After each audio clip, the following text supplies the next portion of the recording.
मेरा नाम रिबेका है। 5 मेरे बच्चे ने। बंदा मेरा नशा करदा है ते मार कुट के टुर जांदा। 2-3 महीने घर नहीं वड़दा। ये 5-4 साल हो गए ने घर नहीं आंदा, ना खर्चा पानी देंदा। 5 मेरे बच्चे ने, माड़ी बहुत आ। लोकां दे घरां च मजदूरी करनी, बच्चों नूं पालन लई बहुत औखा टाइम गुजरन दिया। भरा भी बहुत गरीब ने, आप भी मैं गरीब हाँ। अपना घर का सिलसिला पता नहीं मैं किंज चलानी पई हाँ। 5 मेरे बच्चे ने। जने कमानी है, एक टाइम की रोटी खानी है, एक टाइम की कोई भी नहीं। बच्चे किस टाइम बीमार हो जाते, दवाई तो भी मैं बहुत तंग हूँ।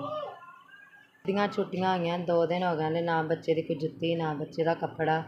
तो मतलब भी हाँ जी 3000 रुपया किराया देनी, वो भी बहुत मुश्किल बना के देनी। ना कोई घर च हांडी बनती, ना कोई रोटी बनती, ना कोई पैसा टका, ना कोई गल, ना कोई बात। दिन दे आ रहे सोच सोच के बीमार हो जानी है। बच्चों के मतलब भी किस तरह इन्हों की रोटी पानी मैं पूरी करा, खर्चे किस तरह पूरे करा।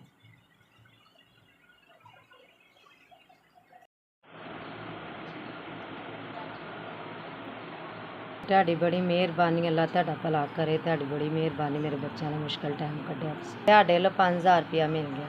ਹੱਕ ਲਾਉਣ ਵਾਲਿਆਂ ਨੂੰ ਵੀ ਤੰਦਰੁਸਤੀ ਦੇਵੇ, ਦੇਣ ਵਾਲਿਆਂ ਨੂੰ ਵੀ ਤੰਦਰੁਸਤੀ ਦੇਵੇ। ਖੁਦਾ ਤੁਹਾਨੂੰ ਉਸ ਤੋਂ ਵੀ ਜ਼ਿਆਦਾ ਦੇਵੇ। ਮਾਲਕ ਤੁਹਾਡੀ ਖੈਰ ਕਰੇ, ਹੱਸਦੇ ਵਸਦੇ ਰਹੋ। ਇਹਨਾਂ ਪੈਸਿਆਂ ਦਾ ਬੱਚਿਆਂ ਲਈ ਰਾਸ਼ਨ ਪਾਣੀ ਲਿਆਵਾਂਗੇ। ਕੱਲ੍ਹ ਇਹਦੇ ਘਰ ਕੋਈ ਸ਼ੈ ਨਸੀਹ ਹੈ।